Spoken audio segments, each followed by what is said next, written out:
Welcome to the Transform Podcast. My name is Andrew Farhat. I am the lead pastor of St. John's Church and School in Denver, Colorado, right across the street from Wash Park. And in this podcast, what we do is we consider what it looks like to follow Jesus. We consider what it looks like to be committed to a Christ-centered worldview and operate with that as our lifestyle. This podcast is for you if you are seeking what that might look like, or if you have already committed your life to Jesus Christ. All right, well, welcome to the Transform We didn't start over. No, we don't. This is great. Welcome to the Transform Podcast with AJ Vega and PJ Aarsvold. We have usurped Pastor Andrew and are now in charge. That is true. Just for this week, though. Just for this week, yes. Yeah, so we're super excited to be on here with you guys. And we would love to get any feedback as we talk about Sabbath today. And big topic as we talk about rest and what that looks like in the Christian life. And our question for our conversation for today is, what is the question again? That is a great question.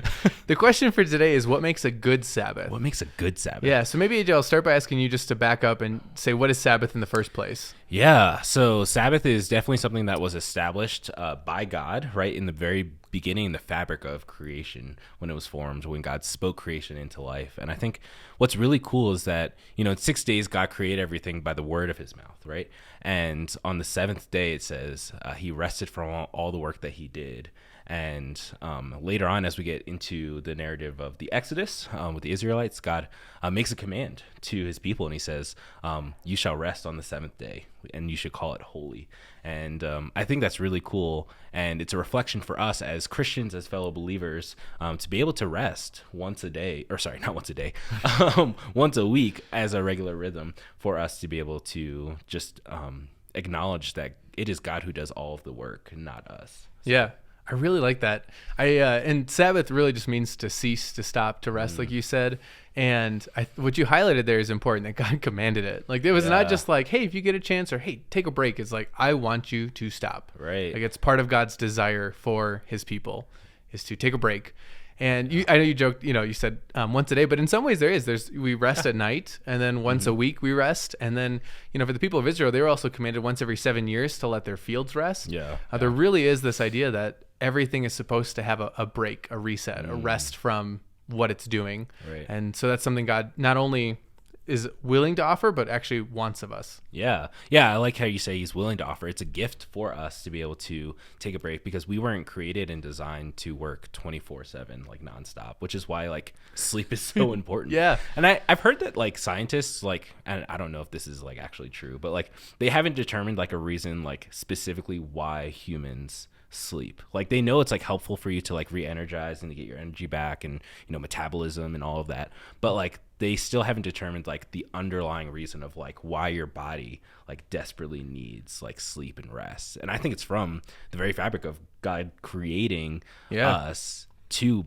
like find rest in our own bodies as well. Oh, 100%. Well, and that makes me think of like I said, like even the fields were supposed to be given a rest. I come from an agricultural background, and when you plant crops year after year after year, you actually deplete a lot of the soil from its nutrients. And so actually giving a year of fallow, just letting it lay still, allows it to kind of take natural plants and to replenish. So that way the next year when you harvest again, when you plant, those nutrients are kind of resupplied. And so there's something kind of baked into all of creation that is designed to pause, reset, and like you said with sleep, I know all the benefits of sleep are well documented, but yeah, that's so cool. And what's cool is like it's not just for humans, it's for all of creation to be able to rest, especially for koalas. Did you know that koalas sleep 22 hours of the day? That's amazing. Yeah, fun fact. I know some people who wish they were koalas. Yeah, I definitely wish I was a koala. I could use the 22 hours of sleep sometimes. Yeah. So like for you, PJ, as you think about Sabbath rest, like what does that look like for you in your daily life? What are some kind of benefits that you see when it comes to Sabbath? Yeah, well, I think that the biggest thing that I see with Sabbath is when I don't Sabbath, when I don't break, because you kind of alluded to this, but we're kind of in a time and place where we admire hustle culture. Yeah. There was the Netflix series, The Quarterbacks. I don't know if you've watched this. I haven't, no. I've not watched it either, but the Minnesota Vikings quarterback, Kirk Cousins, one of the things that he shared is that on Tuesdays, he does no football work.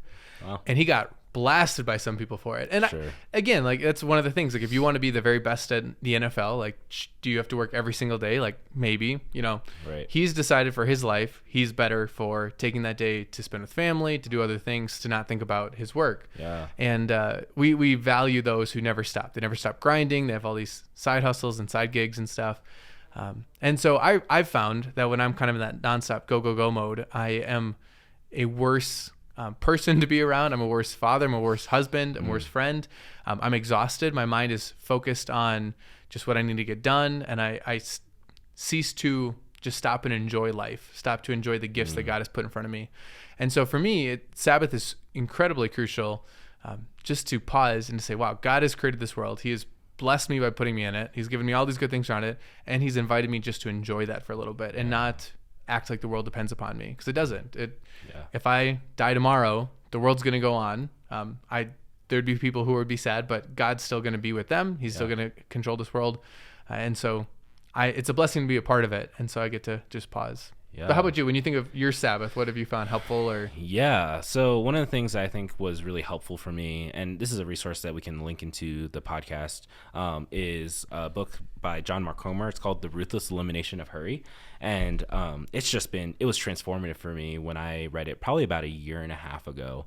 And it just talks about just the hustle culture of Western Christianity and how we're always just go, go, go, and the command for us to be able to learn to stop. And as I was reading through it, I was realizing like, it's not just like the work that I do, like the 9 to 5, like being in the office, but it's like mentally as well. Like I'm always thinking about work and thinking about stuff like ministry involves a lot of people and a lot of interaction and different events and different things. And so you're always like, your brain is always going.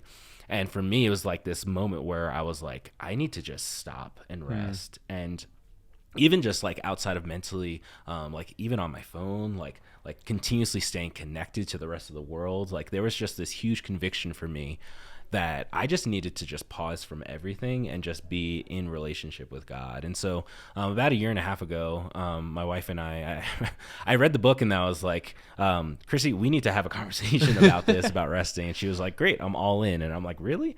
But we, on Saturdays, because we work on Sundays as church workers, on Saturday, we just like to unplug. And we try not to watch TV, try not to turn our phones on. And kind of the three main focuses that I have is my relationship with God, my relationship with my spouse, and then our relationship with creation. And so there will be some weeks on Saturdays we'll go for a hike somewhere or just explore outside, where we will just like take a nap. Like I'll wake up, I'll make breakfast, like pancakes is like my go-to on Saturdays. It's awesome. And then I'll just like take a nap, and it's just fantastic. And just being in, like, we've been going through a devotion as well. And the past few weeks we've kind of struggled with Sabbath, to be honest. And we've been trying to get back into a rhythm and figure out what that looks like for us in this season. But yeah, that's something that I think we've really found fruit in doing. And I found myself more rested and ready for Sundays, for Mondays, for the whole week. And then also just an excitement to like say, like, man, I really want to be able to like engage back in the Sabbath in a relationship with God, in a more focused full day. So yeah, that's kind of what it looks like for me. But yeah, like just like you, like I think when I don't find rest like throughout the week, like I can become really irritable. I become overly stressed. I can think like internally, like everything, it depends on me. And it's just like Sabbath is a moment for me to be able to reset and say, no, like the world will keep going. Like, people will text you, and then like I'll check my phone later that evening and I'll be like, wow, like everyone texted me, but like there's nothing like that was like very like I had to answer that moment, right? And that's just kind of nice to know that God still works even when we're not. Oh, 100%. Well, I love the things you highlighted, AJ, especially when you think about Adam and Eve. This blew my mind when somebody pointed out, but when you think of the 6 days of creation, Adam and Eve are created on day 6, and then their first full day in creation is a Sabbath. So they're made, and then it's not like, oh, you've been working really hard, take a break. It's like, hey, before you do anything, just enjoy this world with me. Right. They get to walk with God. They get to walk with one another. They get to enjoy the world around them before they even start their cultivating and their caring for creation. Just enjoy it. And I think that it's a crucial thing. So yeah, I think when you highlighted earlier, but when the people are led out of Egypt, part of the command for Sabbath is a reminder that you used to be enslaved, you used to be constantly working. Now remember that. And so part of it is our relationship with God, to take time to just sit with his word, to meditate on it, to think about it, let it have its way with us, and then to be with one another and kind of unplug. I was over in Israel a few years ago, and those who are I like how you just say that casually. I was just in Israel last year. I get to go on a cool trip. It was pretty sweet. But it was fascinating. We got to go for a Shabbat dinner, a Sabbath dinner, and it's this lovely family. And for many Orthodox Jewish people, they still observe a lot of the Sabbath rules. And so one of the rules that was kind of formed over time is that you can't light a fire. That was considered work. Right. And so they still apply that with electricity. So you can't use electricity on the Sabbath. So they have timers set up to run things on their own. But it's an entire day, 24 hours, where they eat together, they talk with one another. There's no other electronics. They might have friends over, but it's very much we are with God, we are with one another, and we are just resting. We're just enjoying the world, and it's remarkable. It's really cool too because there's no cars on the road. It's just fascinating. Just like, where is everybody? Like, everybody's just resting. Like, how cool. That's awesome. And it's interesting too because I feel like even before your time, PJ, like even on Sundays, like places would be shut down. Like people wouldn't have a chance to do anything. And so even interwoven into the fabric of like America up until like really recently, like over the past like probably 30 to 40 years, like things shut down on Sundays and people couldn't do anything. Like you couldn't buy alcohol, you couldn't go to the grocery store, like, and you know, a lot of people were in worship, right? There was a lot of Christianity that was there. And so now what we see is like just overabundance of like time manipulation that's happened in our culture. And we've lost out on the beauty of Sabbath. And there's a book that I read a while back too called Sabbath by Abraham Heschel. He's a Jewish scholar, passed away, but he was in New York for a while and taught a lot of kind of Jewish theology, but was just talking about the beauty of Sabbath. It's not just a time of like focusing on time, but also focusing on like the lack of material and knowing that God is the one who creates all things. Yeah. And just being able to experience the beauty of that, that God has created for us.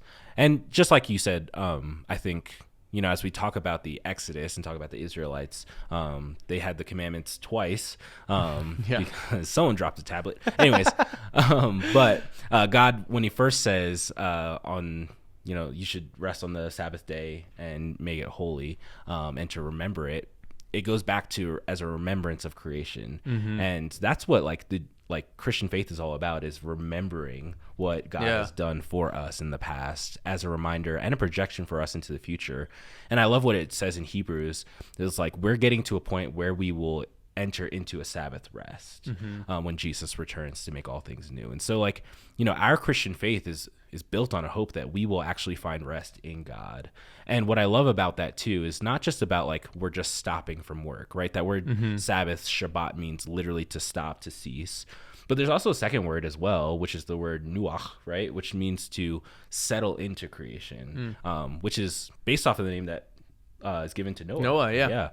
That throughout the flood, there will be rest, right? That people will settle into creation.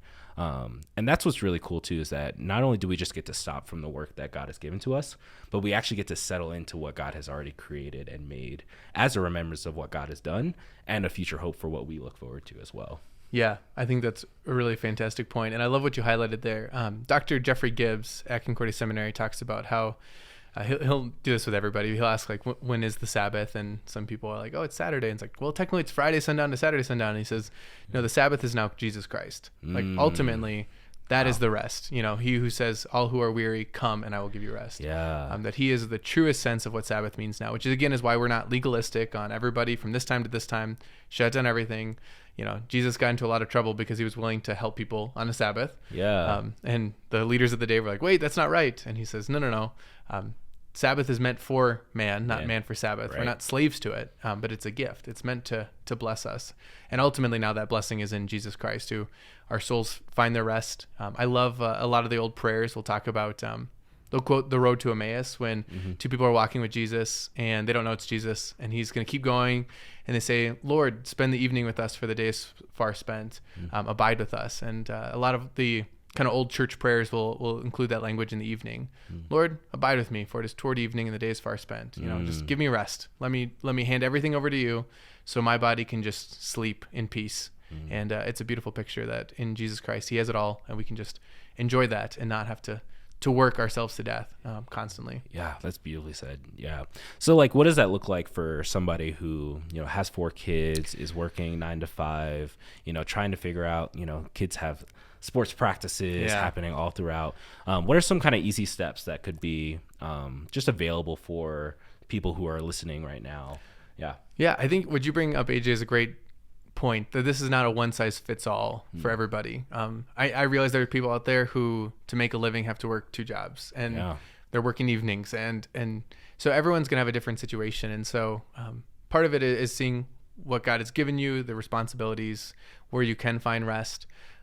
Also making decisions. You might have a better material life if you work overtime constantly, but maybe God is calling you to work less, but to enjoy your family and to enjoy creation more. And I think for a lot of families, and then there's usually sports games on Saturdays and on Sundays, and it's making priorities as a family, as people. One of the best books I've read is The Tech-Wise Family. It's a really thought-provoking book on what are the values we want to embody as a family, and then what steps can we take to live that out. But basically asking yourself, what kind of family do we want to be? What do we want to spend our time prioritizing? And then you make decisions. And so it can be as small as, right now we're in a season where we have stuff on Saturdays. We can't really take a full day off. But can we make sure that dinners and maybe an hour after dinner are free? Better screen time as an organization. We're going to get into screens here, I guess. Just that's where I'm going. For sure. But I think that's one of the greatest threats to our Sabbath right now. And I think it's really cool that you talked about your Sabbath unplugging a bit, because one of the benefits of rest is that we're able to just sit with thoughts with one another. We're not constantly inundated with information. And so I highly recommend checking out Better Screen Time, but finding times where as a family you can just stop and rest. Can we play a game together? Can we just talk with one another? Can we eat together without all the distractions? So even just finding, some of those sacred times where we're going to say, from this period, mom, dad, and kids, phones away. None of that. Sleep, again, we talked about sleep earlier.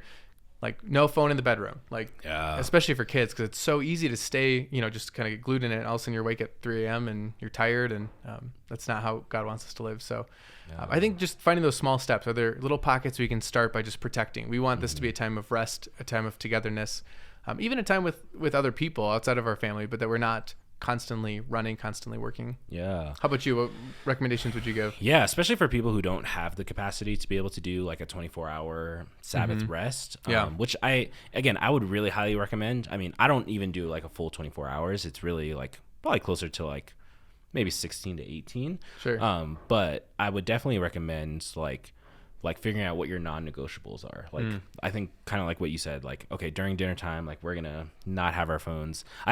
It's funny, I've been hearing some people, like, when they go out to eat, is if like you're going out with some friends, if the first person who checks their phone has to pay for the whole bill. I think that's kind of like a cool motivator as far as like let's just be present in the moment. And so that's what I would really recommend for families, like just figuring out what are some non-negotiables for you to be present in the moment, not only with each other, but also with the Lord as well. And maybe it is like doing a devotion during dinner time, or maybe it is just in the mornings, like having that quiet time before your kids get up, being able to find a time where you can find rest from the rest of the world, and also just be in the presence of God as well. I think just really encouraging those moments that are non-negotiables. And then like, what are some times that have been taken over by Pharaoh, right? I think when I think about the Israelites enslaved, they continued to stop nonstop. Like, they were pushed by the Egyptians to keep working. And when they were asked to be let go, Pharaoh's like, no, in fact, I'm going to make you work even harder. And what's the beauty of that is, like, as the Israelites are in the wilderness and God speaks to them, gives them this commandment saying to remember the Sabbath day and to keep it holy, for once you were slaves in Egypt. And this is a gift for you. Like, you don't have to work anymore. And in this world, we're being ruled by Pharaoh every day by being pressured to continue to keep working. And when we live out this Sabbath life, we're actually living in rebellion to Pharaoh. Like, that's a really cool thing. Such a good way to put it. And so, like, what are those moments where you can live in rebellion to Pharaoh, but in obedience to God? And I think, again, it's different for everybody, but just being able to kind of think about those non-negotiables and thinking about what does it look like to be obedient to the Lord as a gift for that the Lord gives to you and that you're giving to yourself and to your family as well. Yeah. So. Well, I like when you highlight the rebellion too, just the radical witness it is. When the Passover is instituted, the people of Israel are told, like, when your kids ask why you do this, tell them the story of what God has done. Yeah. And so there's a certain aspect of when we break from things, when we rest, it's going to prompt people to be like, do you always just do nothing on Saturday? Or do you not do nothing, but do you always rest? Do you always like set aside this time? And why do you do that? Well, it's because we have a really good God, and I trust that he's got this world, and it allows you to bear witness to God's designed us for something else. Yeah. The world values hustle culture.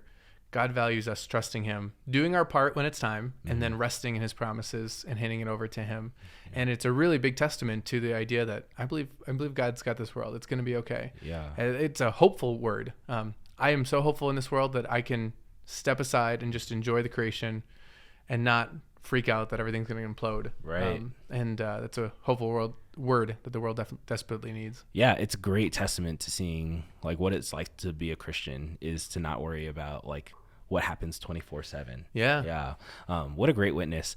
And at the same time too, we can sometimes overemphasize Sabbath to where it ends up becoming self-care as well. Yeah, exactly. Right. And so we have to, I think what's cool about, as we talk about the Old Testament and we're nerding out about it, like there's this continuation of this theme of remembering, right? And so we have to be able to remember the Lord in our time of Sabbath. Sabbath is not just self-care for you to just kind of live a life of selfishness for yourself, but it's actually an opportunity to be able to serve other people. Yeah. Agreed. So I didn't mean to cut you off there. I mean, I was going to say there's a difference between rest and leisure. And it's not that leisure is inherently wrong. Like leisure can be a part of rest, but I think a lot of us can attest to, you're like, oh, I just want to take a break for a little bit, and then you just like scroll through social media for an hour and you feel worse at the end. It's remarkable. You're like, how do I feel more groggy and tired when I just did nothing, you know? Yeah. Or it's like when you go on vacation and then like you need those extra couple of days to recover from vacation. You're like, why did I need to do that? Like, it's because like we're still working in a sense, right? And we actually didn't give ourselves a time of rest. And rest can be really uncomfortable too. Like it can be exhausting because your body is not used to it. Yeah. But once you can find yourself getting into a rhythm. And so that's something else I would also encourage is like, once you find your non-negotiables, like stay consistent. That's a good way to put it. Yeah. To allow for yourself. Cause like you might take a full day and you're like, I'm bored. Like I have no idea what to do. And that's sometimes really good for you, right? Yeah. Like to find out that you're bored. I remember like before I had my phone and like, even like when I wasn't allowed to play video games, like I would find myself in a season of boredom. And now like when I find myself bored, I just cover it up with like distractions over and over again. And so like, let's get back to being bored a little bit, right? Yeah. And then also being able to experience the presence of God in the midst of that. Yeah. Well, I think it's creating room for that kind of stuff. Cause like you said, we're so trigger happy that as soon as we feel the slightest bit of bored, we run to something to distract us and allowing ourselves to get more comfortable. And we kind of have to train ourselves because our brains are so trained at instant gratification, instant stimulus. I find that so hard that sometimes, you know, in my prayers or my meditation, you know, I go for a little bit and then there's like this itch to grab something because I need something. I need to watch something. I need to read something instead of just sitting. And Dietrich Bonhoeffer in his book, Life Together, which highly recommend, touches on this topic a bit too. Very short book, easy read. But he talks about like in prayer and meditation, sometimes it's those ways that our mind wanders and we do get distracted. That's actually helpful. I start wandering and I start thinking about this happened. All right, now that's something I can bring to God in prayer. Yeah. But if we are constantly distracting ourselves, we never allow our brain just to sit. We never allow our mind just to sit with God's promises, to allow it to apply, to allow it to shape us, to allow it to challenge and comfort us. All of those good things. Yeah, that's awesome. That's huge. Cool. Well, I'm glad that we got a chance to talk about Sabbath. This was fun. Nerd out about the Old Testament too. Andrew's going to be thrilled that we're just nerding out about the Old Testament. So, but yeah, I just hope, you know, for you guys that are listening, that this is an opportunity for you guys to be able to just reflect on what does Sabbath rest look like for me and how do I engage in that in a way that honors God and also serves my neighbor as well. Yeah. I want to throw one thing in there too. I think all of us, including myself, when you think about the idea of rest and Sabbath, you're probably going to feel guilty. At least that's how I feel. Yeah. It's like somebody told me, like, have you ever asked somebody how's your devotional life and they said like, oh, I'm feeling pretty good about it. It feels like everybody's like, oh, it's not as good as it should be. This is meant to be just an encouragement to take a small step, to reflect on how God is calling you to to rest and to find time. We all could be doing better at a lot of things. So this is not meant to make anyone feel like, oh my gosh, I'm terrible for constantly working, but just open the question up. Hey, is there some ways that I can be doing better? Just handing things over to God and resting in his provision. Yeah, for sure. Yeah, I love that. It's good. Well, I hope you guys enjoyed this podcast, and looking forward to maybe talking more about rest and Sabbath. But yeah, thanks for joining us.